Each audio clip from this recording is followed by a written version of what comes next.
What is at stake is more than one small country. It is a big idea, a new world order. It does not matter if the war is not real, or when it is that victory is not possible. The war is not meant to be won. It is meant to be continuous. The essential act of modern warfare is the destruction of the produce of human labor. A hierarchical society is only possible on the basis of poverty and ignorance. In principle, the war effort is always planned to keep society on the brink of starvation.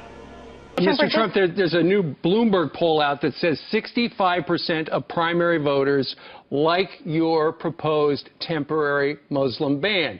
In the meantime, you turn on the television, it seems like, you know, every commentator hates the idea. The Republican elites, the Republican establishment teamed up with the Democrats, it looks like, where they're all trying to take you down.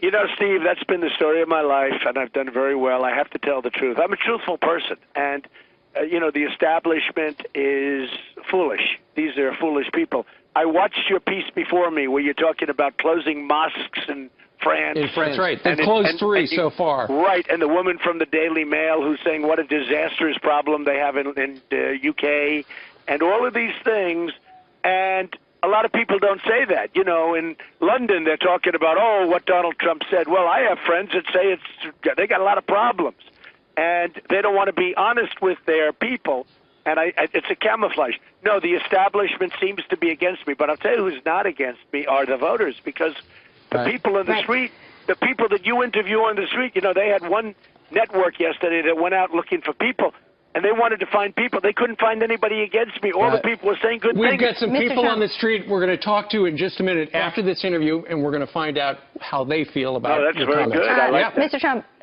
I'm just hearing now that you have canceled, and tell us if this is true or not, you've canceled your visit, which was scheduled a couple of weeks ago with Prime Minister Benjamin Netanyahu. He did reject your recent comments about Muslims. Is that why you are no longer planning to visit? Well, you know, he was very much, in fact, I did a campaign ad for him. My name is Donald Trump, and I'm a big fan of Israel. And frankly, a strong prime minister is a strong Israel. And you truly have a great prime minister. In Benjamin Netanyahu, there's nobody like him. He's a winner. He's highly respected. He's highly thought of by all. And people really do have great, great respect for what's happened in Israel. So vote for Benjamin. Terrific guy, terrific leader, great for Israel. And I saw people, and I saw them on television, and I read about it on the internet. Donald Trump is doubling down with his claim that he saw Muslims in Jersey City celebrating on 9/11. At a campaign event in Columbus last night, he quoted a Washington Post article published a week after 9/11. In Jersey City, within hours of two jetliners plowing into the World Trade Center, law enforcement authorities detained and questioned a number of people who were allegedly seen celebrating the attacks and holding tailgate-style. Tailgate, you know what that means? Tailgate. That means football games, Ohio State, thousands of people. Trump says the article proves he's telling the truth. But the reporter who wrote the article says, I certainly do not remember anyone saying that thousands or even hundreds of people were celebrating. That was not the case. Tuval Aviv is a counterterrorism advisor to the U.S. Congress, but was once a spy for Israel's Secret Service Mossad. He says urban moving was a front company for Israeli intelligence, and that some of its workers were spying illegally in the U.S. Israel has engaged in intelligence gathering in friendly countries. Some of it is done with permission, and some of it probably has been done without permission in areas that is vital to Israeli interest, where large Arab communities operate and live, where there's a lot of fundraising for terrorist activities in the Middle East. That's the old undercover. This is the old way of gathering intelligence, which America has not used. If a decision is being made to put a bomb under a building, during and after a prayer on a Friday night in a mosque, you have to be in the mosque. You will not be able to do it from a satellite. Sources close to Israeli intelligence have told Channel 4 that urban moving produced no information that could have prevented 9/11. But whatever the truth of the conspiracy story, it's flushed out the possibility that Israel spies on America, its closest ally, an espionage tactic that both governments would prefer kept secret. There are certain type of information that and methods of collections that you don't want to share with the local host country. Systems that you use, contacts that you make, undercover operations that you penetrating other terrorist networks.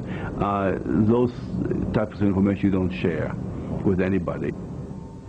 The urban moving five were eventually deported to Israel for visa violations. Channel 4 understands, from sources close to US intelligence, that the condition of their release was that Israel promised not to spy in the US without permission. Then, as now, the Israeli government publicly denies it spies in the US. You know, in 1995, I wrote a book called Fighting Terrorism, and I said that if we don't arrest the tide of Islamic militant terrorism, militant Islamic terrorism, then the next thing that will be is not a car bomb in the World Trade Center, but a nuclear bomb. Now, it wasn't a nuclear bomb. It was a 350-ton conventional bomb. But I'm sure you don't doubt, and nobody who listens to us now doubts, that if these maniacal movements and the regimes that support them develop nuclear weapons, they will use them. And then you're talking about not the horrendous casualties. And by the way, it breaks the heart just to listen to the stories that you gave earlier. Now imagine that the horrific toll, as horrific as it is today, would pale in comparison to hundreds of thousands or millions of casualties.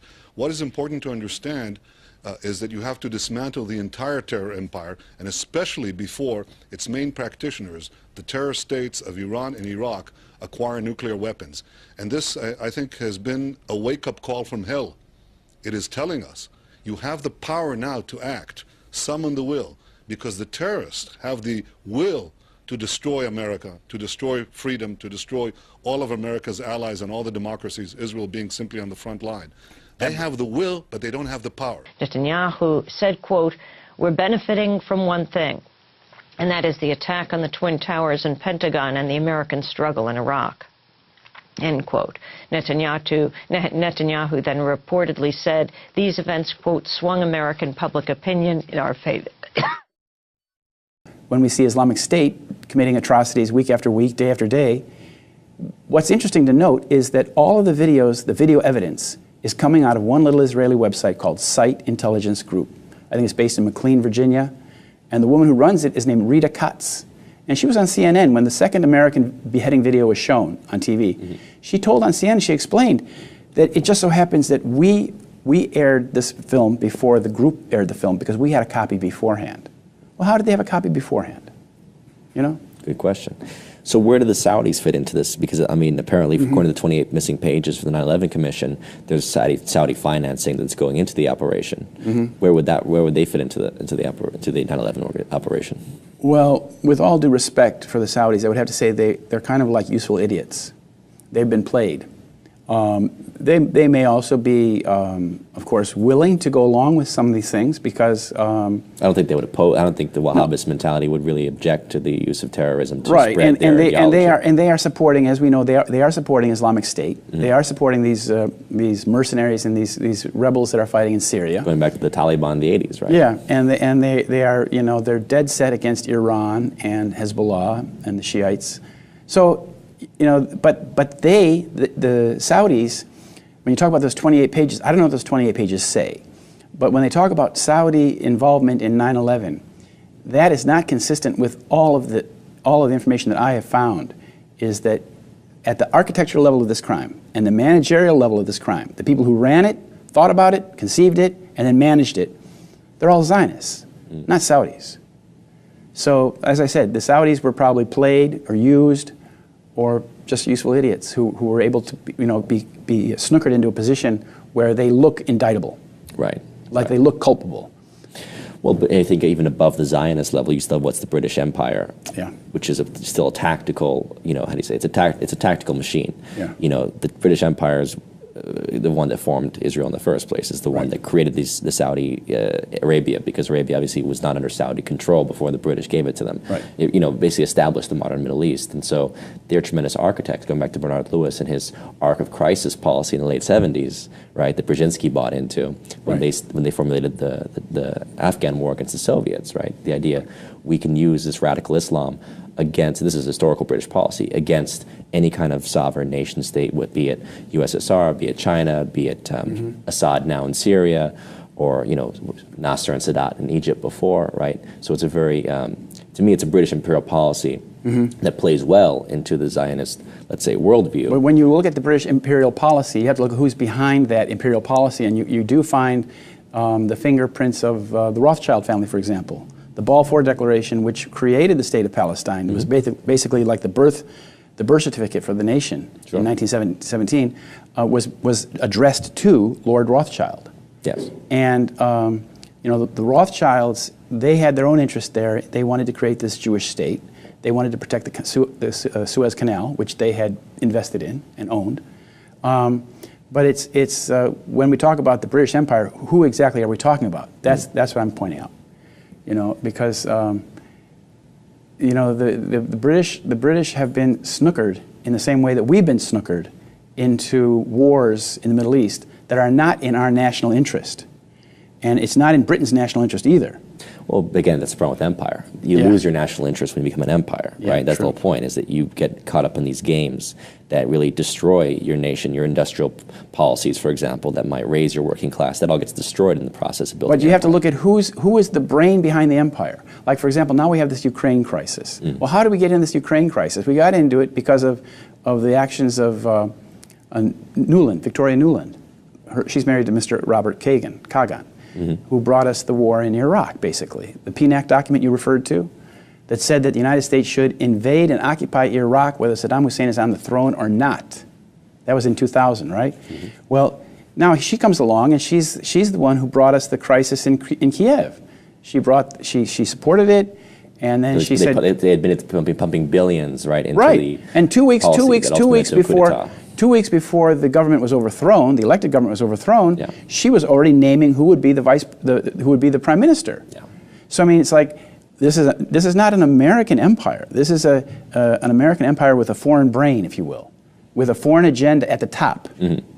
So it's very destructive of our nation. It's destructive of everything this nation stands for, and we are enslaved. We are enslaved to that deception that began on 9/11. And if we don't free ourselves from the deception of 9/11, if we don't understand that this is all based on deception, then we will remain enslaved to it. And he's a good man, but I didn't want to put him under pressure. He said we have a meeting, and he looks forward to the meeting and all of that, but I didn't want to put him under pressure, number one. I also did it because I'm in the midst of a very powerful campaign that's going very well, and it was not that easy to do. So I would say lots of different reasons. I could have done it. It was semi-scheduled, but I decided I'd really focus on this. I was the Grand Marshal of the Israeli Day Parade when it was a very, very tough time for Israel, and I have a lot of Israel friends and a lot of support, a lot of friends from Israel, and a tremendous amount of support